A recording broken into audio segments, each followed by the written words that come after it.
नमस्कार दोस्तों। आज हम बात करेंगे भोजपुरी के पावर स्टार कहे जाने वाले पवन सिंह के बारे में। जी हाँ दोस्तों, पवन सिंह इस समय चर्चा में है। चर्चा में होने का मुख्य कारण है उनका एनडीए में यानी भाजपा में वापसी।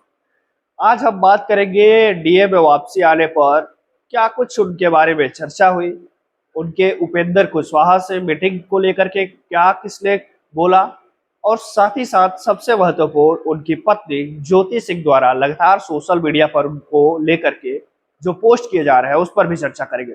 इतना ही नहीं, भोजपुरी या फिर बिहार के जो नेता है वो लोग क्या बोले पवन सिंह के एनडीए में शामिल होने पर, इस पर भी हम बात करेंगे। तो चलिए हम इस वीडियो में विस्तार से जानते हैं पवन सिंह के इस समय चल रही चर्चा को लेकर के।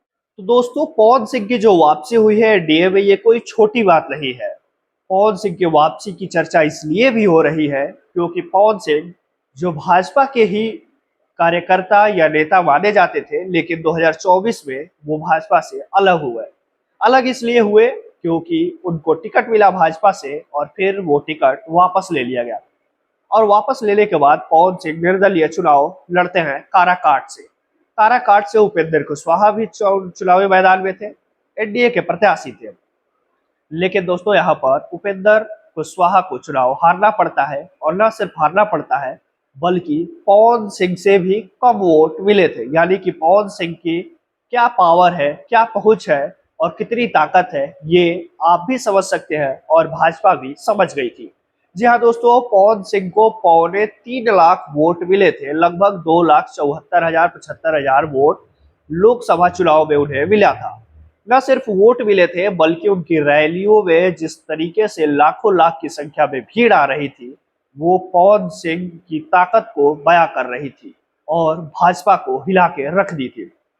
उसके बाद पवन सिंह की ताकत भाजपा समझ गई थी, और यही कारण है कि 2025 विधानसभा चुनाव यानी कि बिहार विधानसभा चुनाव से ठीक पहले भाजपा ने पवन सिंह को वापस अपने पाले में ला दिया है। पवन सिंह सबसे पहले जाकर उपेंद्र कुशवाहा से मिलते हैं क्योंकि उपेंद्र कुशवाहा के खिलाफ ही वो चुनाव लड़कर भाजपा से अलग हुए थे, और भाजपा के जो मुख्य प्रत्याशी थे, एनडीए के जो प्रत्याशी थे उपेंद्र कुशवाहा, उनको चुनाव हारे आए थे। अब दोस्तों, पवन सिंह का सिर्फ ये लोकप्रियता ही कारण नहीं है वापसी का, दूसरा और जो मुख्य कारण ये भी है कि पवन सिंह पावर स्टार जो है वो राजपूत जाति से आते हैं, और बिहार में जातिवाद किस कदर हावी रहता है चुनावों में, ये आपको भी भली भांति पता होगा। बिहार में दोस्तों हर जाति के लगभग एक नेता है ही है जो उस जाति के प्रमुख चेहरा होते हैं, लेकिन राजपूत में ऐसा नहीं है। राजपूत समाज से बिहार में कोई ऐसा नेता नहीं है जिसे सिर्फ राजपूतों का नेता कहा जाए या फिर वो भाजपा के साथ हो।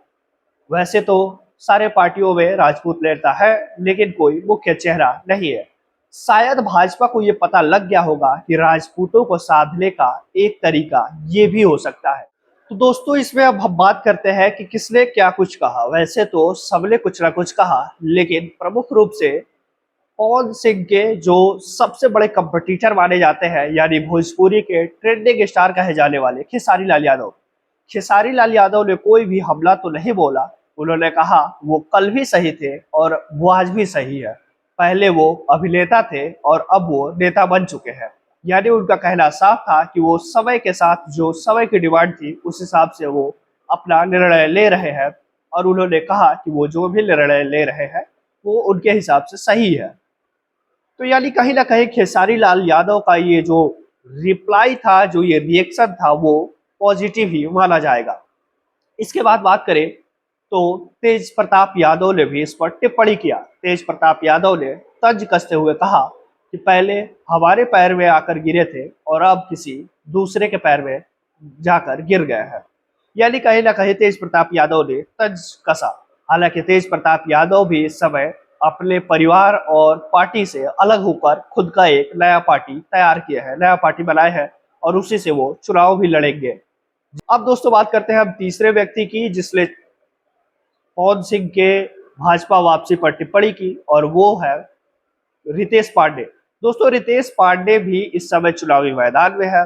वो जन स्वराज जो नई पार्टी है बिहार की, उससे चुनाव लड़ने की तैयारी में है और वो लगातार जन स्वराज के लिए प्रचार भी कर रहे हैं। दोस्तों उन्होंने कहा कि पवन सिंह उनसे जाकर के मिल लिए, उनसे जाकर उनका जाकर पैर छुए, जिनके खिलाफ जनता ने उन्हें 3.25 लाख वोट दिए थे। यानी बात साफ थी, रितेश पांडे कहीं भी पवन सिंह के इस निर्णय से यानी भाजपा में वापसी से खुश नहीं थे। इसका दूसरा कारण ये भी हो सकता है कि पवन सिंह एनडीए में गए और रितेश पांडे जनसुराज में शामिल है। तो शायद अगर पार्टी के हिसाब से देखा जाए तो वो इसलिए भी टिप्पणी किए होंगे। हालांकि रितेश पांडे ये भी बोले कि वो हमारे बड़े भाई हैं और उनसे हमने बहुत कुछ सीखा है। अब हम बात करते हैं आगे की और किसने टिप्पणी किया, तो उत्तर प्रदेश के राष्ट्रीय सचिव समाजवादी पार्टी के श्री अवलेश सिंह ने कहा कि उनके आने से कोई असर नहीं पड़ेगा और भाजपा का जब जनाधार खत्म हो जाता है तो वो इसी तरीके के नचलिया बजलिया गवलिया को लेकर घूमते हैं।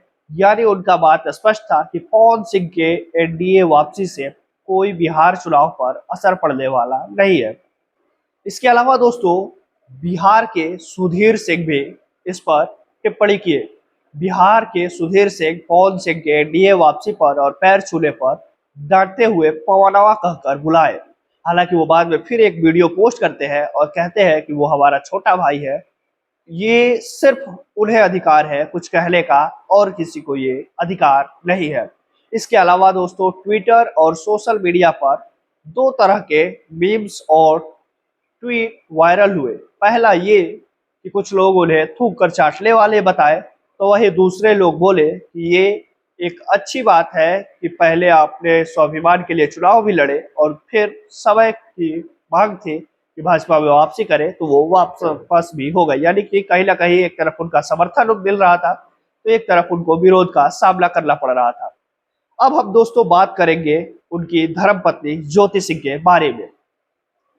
दोस्तों ज्योति सिंह वैसे तो बहुत लंबे समय से विवादों में है। ज्योति सिंह और पवन सिंह का रिश्ता विवादों में रहा, लेकिन जब 2024 लोकसभा चुनाव आया जिसमें पवन सिंह निर्दलीय चुनाव मैदान में थे, उस समय ज्योति सिंह और पवन सिंह का रिश्ता एक दूसरे से मिलता नजर आया। दोनों लोग एक दूसरे का साथ दे रहे थे। ज्योति सिंह लगातार काराकाट में जाकर चुनाव प्रचार कर रही थी, लेकिन चुनाव हो गया, पवन सिंह चुनाव हार गए। हालांकि अच्छा वोट पा करके चुनाव हारे, लेकिन उसके बाद रिश्ता भी खत्म हो गया। यानी कहीं ना कहीं पवन सिंह और ज्योति सिंह फिर से अलग रहने लगे। इस पर ज्योति सिंह लगातार सोशल मीडिया पर कुछ ना कुछ हमेशा से पोस्ट करते रहती है। अभी हाल ही में बताएं कि आज जिस दिन मैं वीडियो शूट कर रहा हूँ उस दिन ही ज्योति सिंह ने एक पोस्ट किया है और उन्होंने बताया है कि वो आज लखनऊ में पवन सिंह से मिलने आएंगे। चूंकि दोस्तों पवन सिंह ज्यादातर समय अपना लखनऊ में ही सुशांत गोल्ड सिटी में स्थित अपने फ्लैट पर बिताते हैं और ज्यादातर शूटिंग भी उनका इधर ही उत्तर प्रदेश और लखनऊ में हो रहा है, जिसके कारण लखनऊ में इन दिनों समय ज्यादा बिताते हैं। और इसीलिए ज्योति सिंह का मानना है कि वो डायरेक्ट आकर के पवन सिंह से मिलेंगे, कई सारी बातें करेंगे और जो विवाद है, जो अभी तक लगातार पारिवारिक विवाद है, उसे खत्म करने का प्रयास करेंगे। हालांकि पवन सिंह की पत्नी से कई लोगों ने कमेंट करके पूछा कि आपको मिलना था तो आप चुपचाप जाती मिलती, ये सब चीजें सोशल मीडिया पर बताने की क्या जरूरत थी। जिस पर ज्योति सिंह ने बताया कि उनकी कॉल कोई रिसीव नहीं करता, उनके पवन सिंह हो या उनके परिवार के कोई सदस्य हो या टीम का सदस्य हो, कोई भी उनसे बात नहीं करता, जिसके कारण उन्हें ये सब कुछ करना पड़ता है।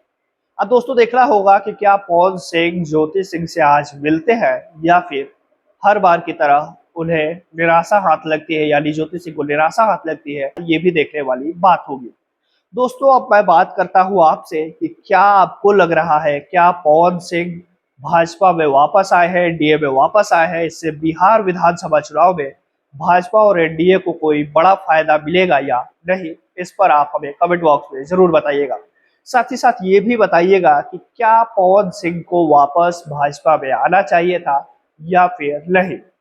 साथ ही साथ हमें बिहार विधानसभा चुनाव के बारे में भी बताइएगा कि वर्तमान समय में आपको क्या लग रहा है, बिहार विधानसभा में क्या कुछ होगा और कौन मुख्यमंत्री बन सकता है।